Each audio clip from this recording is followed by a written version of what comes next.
ರಾಜ್ಯಾದ್ಯಂತ ಎಸ್ಎಸ್ಎಲ್ಸಿ ಪರೀಕ್ಷೆ ಬುಧವಾರದಿಂದ ಆರಂಭಗೊಂಡಿದೆ. ವಿದ್ಯಾರ್ಥಿಗಳು ಪರೀಕ್ಷೆ ಬರೀತಾ ಇದ್ದಾರೆ. ಆದರೆ ಕೊಡಗು ಜಿಲ್ಲೆಯ ಶಾಲೆಯೊಂದರ ಇಬ್ಬರು ವಿದ್ಯಾರ್ಥಿಗಳಿಗೆ ವರ್ಷವಿಡೀ ಓದಿದ್ರೂ ಪರೀಕ್ಷೆ ಬರೆಯುವ ಭಾಗ್ಯ ಇಲ್ಲವಾಗಿದೆ. ಎಸ್ಎಸ್ಎಲ್ಸಿ ವಿದ್ಯಾರ್ಥಿ ಜೀವನದ ದೊಡ್ಡ ಘಟ್ಟ. ಎಸ್ಎಸ್ಎಲ್ಸಿ ಪರೀಕ್ಷೆ ಪಾಸಾಗಲು ವರ್ಷವಿಡೀ ವಿದ್ಯಾರ್ಥಿಗಳು ತಪಸ್ಸು ಮಾಡ್ತಾರೆ. ಅದರಂತೆ ಈ ವರ್ಷವೂ ಪರೀಕ್ಷೆಯ ದಿನ ಬಂದಿದೆ. ರಾಜ್ಯಾದ್ಯಂತ ಎಸ್ಎಸ್ಎಲ್ಸಿ ವಿದ್ಯಾರ್ಥಿಗಳು ಮೊದಲ ದಿನದ ಪರೀಕ್ಷೆಯನ್ನು ಬರೆದಿದ್ದಾರೆ. ಆದರೆ ಕೊಡಗು ಜಿಲ್ಲೆಯ ಬೆಟ್ಟಗೇರಿಯ ಉದಯ ಪ್ರೌಢಶಾಲೆಯ ಇಬ್ಬರು ವಿದ್ಯಾರ್ಥಿಗಳ ಪಾಲಿಗೆ ಈ ಪರೀಕ್ಷೆಯ ಭಾಗ್ಯ ದೊರೆತಿಲ್ಲ. ಶಾಲಾ ಆಡಳಿತ ಮಂಡಳಿಯ ನಿರ್ಲಕ್ಷ್ಯವೋ ಟೆಕ್ನಿಕಲ್ ಸಮಸ್ಯೆಯೋ ಗೊತ್ತಿಲ್ಲ. ವಿದ್ಯಾರ್ಥಿಗಳಿಗೆ ಹಾಲ್ ಟಿಕೆಟ್ ಸಿಕ್ಕಿಲ್ಲ. ಇದರಿಂದ ರೊಚ್ಚಿಗೆದ್ದ ಪೋಷಕರು ಶಾಲೆಯ ಮುಂದೆ ಪ್ರತಿಭಟನೆ ನಡೆಸಿದರು.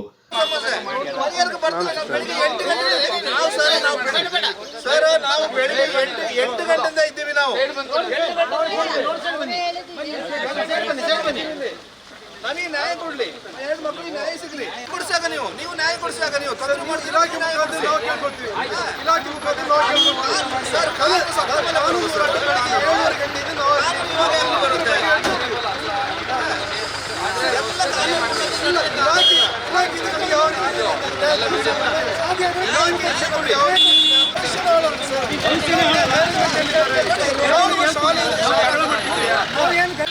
ಅವ್ರೇನ್ ಮಾಡ್ತಾರೆ? ಅದು ಸಪೋರ್ಟ್ ಕೊಟ್ಟಿರ್ತಾನೆ. ಈ ಕಾರ್ ಯಾರ್ದು? ನಿಮ್ದ ಸ್ವಲ್ಪ ಕಾರ್ ಮುಂದೆ ಕಾರ್ ತಗೊಂಡ್ಬಿಡಿ. ಇವನೇ ಬ್ಲಾಕ್ ಮಾಡೋದು ಬೇಡ.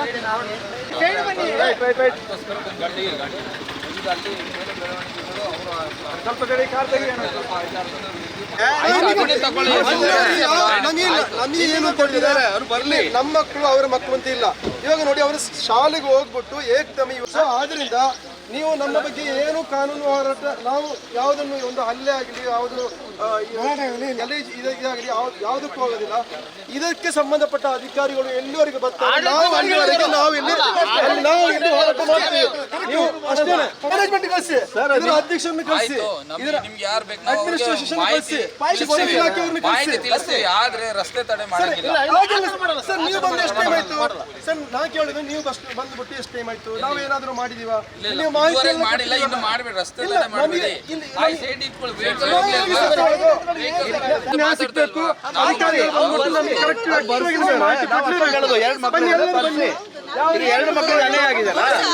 ನ್ಯಾಯಕ್ಕೋಸ್ಕರ ಸುಮಾರು ಜನ ಜೈಲಿಗೆ ಸ್ಟೇಷನ್ ಹೋಗ್ತಿದ್ದಾರೆ.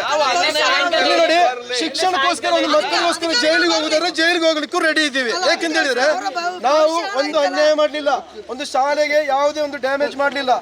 ನಮಗೆ 7:30 ಗಂಟೆಯಿಂದ ನಮಗೆ ಒಂದು ಸ್ಪಷ್ಟವಾದ ಒಂದು ಮಾಹಿತಿ ಕೊಡಲು ಮ್ಯಾನೇಜ್ಮೆಂಟ್ ಆಗಲಿ, ಶಿಕ್ಷಣ ಇಲಾಖೆ ಆಗಲಿ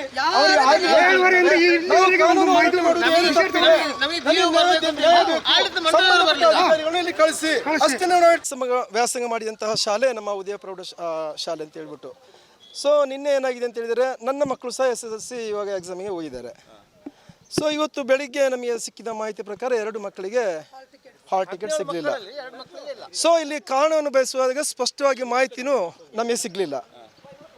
ಮಾಹಿತಿಯ ಬಗ್ಗೆ ನಾವು ಇಲ್ಲಿ ಶಾಲೆಗೆ ಬಂದ್ಬಿಟ್ಟು ನಮ್ಮ ಪೋಷಕರು, ಬಾಕಿ ಇರುವಂತಹ ಹಿರಿಯರು, ಇಲ್ಲಿನ ಹಳೆ ವಿದ್ಯಾರ್ಥಿಗಳು ಸೇರಿ ಇದರ ಬಗ್ಗೆ ಮಾಹಿತಿ ಪಡೆಯುವಾಗ ಇಲ್ಲಿನ ಅಧ್ಯಕ್ಷರು ಅಲ್ಲಿಂದ ಪಲಾಯನ ಮಾಡಿದ ಬಗ್ಗೆ ನಮಗೆ ವಿವರ ಸಿಕ್ತು. ಸೊ ನಾವೆಲ್ಲಿ ಇವಾಗ ಸೇರಿದ್ದೀವಿ. ಸೊ ನಮಗೆ ಒಂದು ನ್ಯಾಯಯುತವಾಗಿ ಆ ಮಕ್ಕಳಿಗೆ ಇದು ಪರೀಕ್ಷೆ ಬರೀಬೇಕು. ಅದಕ್ಕೋಸ್ಕರ ನಾವಿಲ್ಲಿ ಸೇರಿದ್ದೀವಿ. ಏನು ಕಾರಣ ಕೊಡ್ತಿದ್ದಾರೆ? ಕಾರಣ ಏನು ಅಂತ ಹೇಳಿದರೆ, ಉದಯ ಆಂಗ್ಲ ಮಾಧ್ಯಮ ಶಾಲೆ ಅಂತ ಹೇಳ್ಬಿಟ್ಟು ನಾವು ಇಲ್ಲಿ ಅದಕ್ಕೆ ಪರವಾನಗಿ ಇಲ್ಲ ಅಂತ ಹೇಳ್ಬಿಟ್ಟು ಒಂದು ಮಾಹಿತಿ 1-2 ವರ್ಷ ಮುಂಚೆ ಸಿಕ್ತು. ಸೊ ನಮ್ಮನ್ನು ಪ್ಯಾರೆಂಟ್ಸ್ಗಳನ್ನು ಕಳಿಸಿಬಿಟ್ಟು ಆ ನಂತರ ದಿನಗಳಲ್ಲಿ ನಮಗೆ ಕೋರ್ಟ್ ಮುಖಾಂತರ ಆದೇಶ ಬಂದಿದೆ, ನೀವು ಯಾವ ಭಯಪಡೋದು ಬೇಡ ಅಂತ ಹೇಳ್ಬಿಟ್ಟು ನಮಗೆ ಸಹ ಭರವಸೆ ಮುಖಾಂತರ ಎಲ್ಲ ಮಕ್ಕಳನ್ನು ಸೊ ಇದರ ಬಗ್ಗೆ ಹಾಲ್ ಟಿಕೆಟ್ ಇದೆ ಅಲ್ವಾ, ಅದನ್ನು ಸಹ ನಾವು ಕೇಳಿದ್ದೇವೆ. ಆ ಸಂದರ್ಭದಲ್ಲಿ ಇಲ್ಲ, ನಮ್ಮ ಹತ್ರ ಇದೆ, ನಾವು ಜೋಪಾನವಾಗಿ ನಮ್ಮ ಬಸ್ಸಲ್ಲಿ ನಾವು ಕರ್ಕೊಂಡು ಹೋಗ್ಬಿಟ್ಟು ಅವ್ರನ್ನ ಪರೀಕ್ಷೆ ಮಾಡಿಸ್ತೀವಿ ಅಂತೇಳಿ ಕರ್ಕೊಂಡೋಗಿದ್ದಾರೆ. ಆ ನಂತರದ ಬೆಳವಣಿಗೆಯಲ್ಲಿ ಇವತ್ತು ಗೊತ್ತಾಗಿರೋದು 2 ಮಕ್ಕಳಿಗೆ ಇದು ಸಿಕ್ಕಲಿಲ್ಲ ಅಂತೇಳಿ. 17 ಮಕ್ಕಳಲ್ಲಿ 15 ಮಕ್ಕಳಿಗೆ ಬಂದಿದೆ, ಪರ್ಮಿಷನ್ ಬಂದಿದೆ. ಇನ್ನು 2 ಮಕ್ಕಳಿಗೆ ಬಂದಿಲ್ಲ. ಯಾಕೆ ಅಂತ ಹೇಳ್ತಾರೆ ಅವರು ನಾವು ಅದನ್ನು ಪ್ರಶ್ನೆ ಮಾಡ್ತಾನೆ ಬಂದಿದ್ದೀವಿ. ಪ್ರಶ್ನೆ ಮಾಡಿದ ಬಂದರೂ ಸಮೇತ ಹಾಲ್ ಟಿಕೆಟ್ ಬಂದಿದೆ, ಮಕ್ಕಳು ಅದನ್ನು ಹಾಳು ಮಾಡ್ತಾರೆ, ಆ ಥರ ಒಂದು ರೀಸನ್ ಕೊಟ್ಕೊಂಡು ಬಂದರು. ನಿನ್ನೆ ಅವ್ರದ್ದು ಹೆಡ್ ಮಾಸ್ಟರ್ನ ಕೇಳುವತ್ತಿಗೆ ಅವ್ರು ಹೇಳಿದ್ರು, ಅದರ ಆಡಳಿತ ಈಗ ಮಾಡ್ತಾ ಇದ್ದಾರಲ್ಲ ಅನುದೀಪ್ ಅವರು ಬಂದುಬಿಟ್ಟು ಹಾಲ್ ಟಿಕೆಟ್ ಕೊಡ್ತಾರೆ ಅಂತ ಹೇಳಿದರು. ನಾವು ಅದನ್ನು ಒಪ್ಕೊಂಡ್ವಿ.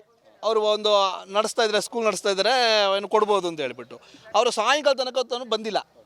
ಇವತ್ತು ಬೆಳಿಗ್ಗೆ ನಮ್ಮ ಮಕ್ಕಳ ಜೊತೆಲ್ಲ ನಿನ್ನ ಸಾಯಂಕಾಲ ಹೇಳಿ ಕಳಿಸಿದ್ದಾರೆ, ನೀವು ಅದನ್ನು ಹಾಳು ಮಾಡ್ತೀರಾ, ನಾಳೆ ಬೆಳಿಗ್ಗೆ ನಾವು ಬಸ್ಸಲ್ಲಿ ಹೋಗೋತ್ತಿಗೆ ಅದನ್ನು ಕೊಡ್ತೀವಿ ತಗೊಂಡು. ನಾವು ಬೆಳಿಗ್ಗೆ ನಾನು ಮಗಳನ್ನ ಕರ್ಕೊಂಡು ಬರೋ ಹೊತ್ತಿಗೆ ನನಗೆ ನಮ್ಮ ಊರಿನವರೊಬ್ಬರು ಫೋನ್ ಮಾಡಿದ್ರು, ಈ ಥರ ಸಮಸ್ಯೆ ಆಗಿದೆ, ನಿನ್ನ ಮಗಳಿಗೆ ಹಾಲ್ ಟಿಕೆಟ್ ಬಂದುಂಟ ಅಂತ.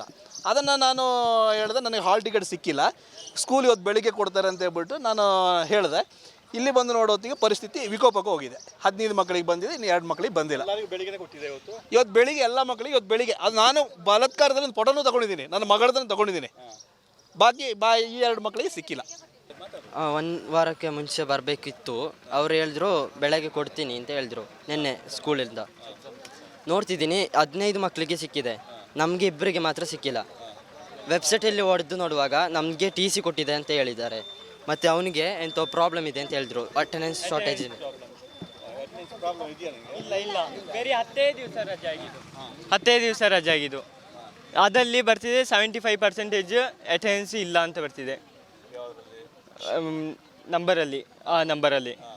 ಇವೊಂದು TC ಕೊಟ್ಟಿದೆ ಅಂತ ಬರ್ತಿದೆ, ಅದು ಪೇರೆಂಟ್ಸಿಗೆ ಗೊತ್ತಿದೆ ಅಂತ. ಅವ್ರಿಗೆ ಕೇಳುವಾಗ TC ಕೊಟ್ಟಿಲ್ಲ.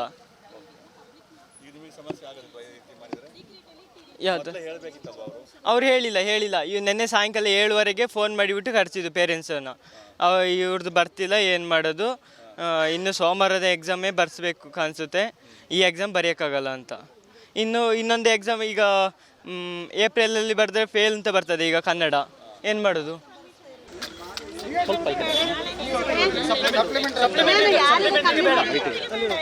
ಕಮ್ಮಿ ಮಾಡಿಲ್ಲ, 1 ರೂಪಾಯಿ ಕಮ್ಮಿ ಮಾಡಿಲ್ಲ. ಏನಾದ್ರೂ ಹೆಚ್ಚು ಕಮ್ಮಿ ಆದ್ರೆ ಏನು ಮಾಡೋದು ಅಂತ ನಮ್ಮದು ಮನವಿ ಇದೆ, ಈ ಸ್ಕೂಲಿಗೆ ಒಂದು ಪರ್ಮಿಷನ್ ಕೊಡಬೇಕು BSR ಅವರು. ಸ್ಕೂಲಿಗೆ ಪರ್ಮಿಷನ್ ಕೊಡ್ತಿಲ್ಲ ಅಂತ ಹೇಳಿದ್ರೆ ಮತ್ತೆ ಇನ್ನೇನು BSR ಎಂತ ಇರೋದು?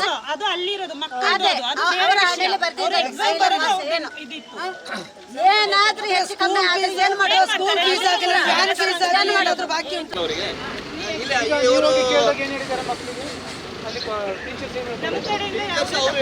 ಅಸಲಿಗೆ ಉದಯ ಪ್ರೌಢಶಾಲೆಯ ಲೈಸೆನ್ಸ್ ಸಮಸ್ಯೆ ಇದೆ ಅನ್ನೋ ಮಾತುಗಳು ಇದೆ. ಕಳೆದ ವರ್ಷವೂ ಹೀಗೆ ಹಾಲ್ ಟಿಕೆಟ್ ಸಿಗದೆ ಕೋರ್ಟ್ ಕಚೇರಿ ಅಂತೆಲ್ಲ ನಡೆದು ಕಡೆಗೂ ವಿದ್ಯಾರ್ಥಿಗಳು ಪರೀಕ್ಷೆ ಬರೆದಿದ್ರಂತೆ. ಆದರೆ ಈ ಬಾರಿ ಅಂತ ಸಮಸ್ಯೆ ಇಲ್ಲ ಅಂತ ಶಾಲಾ ಆಡಳಿತ ಮಂಡಳಿ ಪೋಷಕರಿಗೆ ಹೇಳಿತಂತೆ. ಹೀಗಾಗಿ ಶಾಲೆಯನ್ನು ನಂಬಿ ಮಕ್ಕಳನ್ನು ಓದಿಸಿದ ಪೋಷಕರಿಗೆ ಈ ಬಾರಿಯೂ ಶಾಲಾ ಆಡಳಿತ ಮಂಡಳಿ ಶಾಕ್ ಕೊಟ್ಟಿದೆ. 17 ವಿದ್ಯಾರ್ಥಿಗಳಲ್ಲಿ 15 ವಿದ್ಯಾರ್ಥಿಗಳಿಗೆ ಹಾಲ್ ಟಿಕೆಟ್ ಸಿಕ್ಕಿದ್ದು, ಇಬ್ಬರಿಗೆ ಸಿಕ್ಕಿಲ್ಲ. ಶಾಲಾ ಆಡಳಿತ ಮಂಡಳಿಯನ್ನ ಕೇಳಿದ್ರೆ ಅದು ನಮ್ಮ ಸಮಸ್ಯೆ ಅಲ್ಲ, ಶಿಕ್ಷಣ ಇಲಾಖೆಯ ಟೆಕ್ನಿಕಲ್ ಸಮಸ್ಯೆ ಅಂತಿದೆ. ಆದರೆ ಶಿಕ್ಷಣ ಇಲಾಖೆ ಅಧಿಕಾರಿಗಳನ್ನ ಕೇಳಿದ್ರೆ ಅದು ಸ್ಯಾಟ್ನಲ್ಲಿ ಶಾಲೆ ಎಂಟ್ರಿ ಮಾಡದ ನಿರ್ಲಕ್ಷ್ಯದಿಂದ ಹೀಗಾಗಿದೆ ಅಂತಿದ್ದಾರೆ.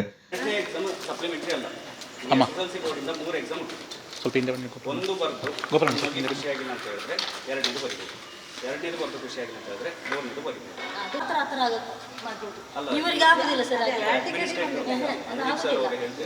ಅವರು ರೆಡಿ ಮಾಡಬೇಕು. ಮತ್ತೆ ಒಂದು ಎಕ್ಸಾಮ್ ಆಬ್ಸೆಂಟ್ ಅಲ್ಲ, ಮಾಡಿಲ್ಲ, ತಿಂದಿಲ್ಲ. ಈಗ ಉಪವಾಸ ಉಂಟು, ಏನು ತಿಂದೇ ಇಲ್ಲ, ಹಾಗೇನೆ ಉಪವಾಸ ಮಾಡಿದ್ದಾರೆ. ಆಗ ನಮಗೇನೆಲ್ಲ ಬೇಸರ. ಇವತ್ತಲ್ಲ 7 ಗಂಟೆಗೆ ನೀವು ಹೊಣೆ ತಗೊಂಡಿದ್ದು ಮಾಡ್ತಾ ಇದ್ದೀರಾ. ನೀವು ಪಾಪ ಏನ್ ಮಾಡಕ್ಕಾಗಲ್ಲ, ನೀವು ಹೌದು, ನಿಮ್ನ ನಾವು ತಪ್ಪು ಹೇಳ್ತಾ ಬರ್ತಾರೆ. ಇವಾಗ ಹೇಗೆ ಬರ್ತಾ ಇಲ್ಲ? ಹುಡ್ಕೊಂಡು ಬಂದ್ಬಿಟ್ಟು ಮೈಕಲ್ಲಿ ಮಾತಾಡಕ್ಕೆ ಎಷ್ಟು ಹುಷಾರಿದ್ದಾರೆ. ಇವಾಗ ಎಲ್ಲಿ ಹೋಯ್ತು ಅವ್ರದ್ದು? ನಿಮ್ಮಲ್ಲಿ ಫಸ್ಟ್ ಸ್ಟ್ಯಾಂಡರ್ಡ್ ಇಂದ 10th ಸ್ಟ್ಯಾಂಡರ್ಡ್ ತನಕ ಫೀಸ್ ಕಟ್ಟಿಲ್ಲದಿದ್ರೆ ಎಕ್ಸಾಮ್ ಕೊಡಲ್ಲ. ಮೊನ್ನೆ ನಂದು ಮಗ ಫಸ್ಟ್ ಸ್ಟ್ಯಾಂಡರ್ಡ್, ನಂದು ಮಗಳು 6 ದಿನ ನೀವು ಹಾಲಲ್ಲಿ ಕೂರಿಸಿದ್ರಿ, ಯಾಕೆ ಎಕ್ಸಾಮ್ ಕೊಟ್ಟಿಲ್ಲ? ಅವಾಗ ನಿಮ್ದು ಮ್ಯಾನೇಜ್ಮೆಂಟ್ ಇತ್ತು, ಇವಾಗೆಲ್ಲೋ ಇತ್ತು ಮ್ಯಾನೇಜ್ಮೆಂಟ್ ಅಲ್ವಾ? ನಾನು ನಿಮ್ಮ ಹತ್ರ ರಿಕ್ವೆಸ್ಟ್ ಮಾಡ್ಕೊಂಡೆ, 3 days ಇಂದ ರಿಕ್ವೆಸ್ಟ್ ಮಾಡಿದೆ, ಕೊಡಿ ಸರ್ ಎಕ್ಸಾಮ್, ಕೊಡಿ ಸರ್ ಎಕ್ಸಾಮ್ ಅಂತ. ಕಲಿಯೋದವರು ಎಲ್ಲೋಗಿದ್ರು ಅವಾಗ ಮ್ಯಾನೇಜ್ಮೆಂಟ್. ಇವಾಗ ನಿಮ್ಮ ಮ್ಯಾನೇಜ್ಮೆಂಟ್ ನೀವು ಕರೆಸಿ, ನಂದು ಮಗಳಿಗೆ ನೀವು ಎಕ್ಸಾಮ್ ಕೊಟ್ಟಿಲ್ಲ, ನೀವು ರಿಸಲ್ಟ್ ಹಾಕ್ಬೇಕು ಫಾಸ್ಟ್ ಅಂತ. ನೀವು ರೆಡಿ ಇದ್ದೀರಾ? ಎಕ್ಸಾಮ್ ಬರ್ಸದೆ ನೀವು ಹಾಕಕ್ಕೆ ರೆಡಿ ಇದ್ದೀರಾ? ಉತ್ತರ ಕೊಡಿ ನನಗೆ.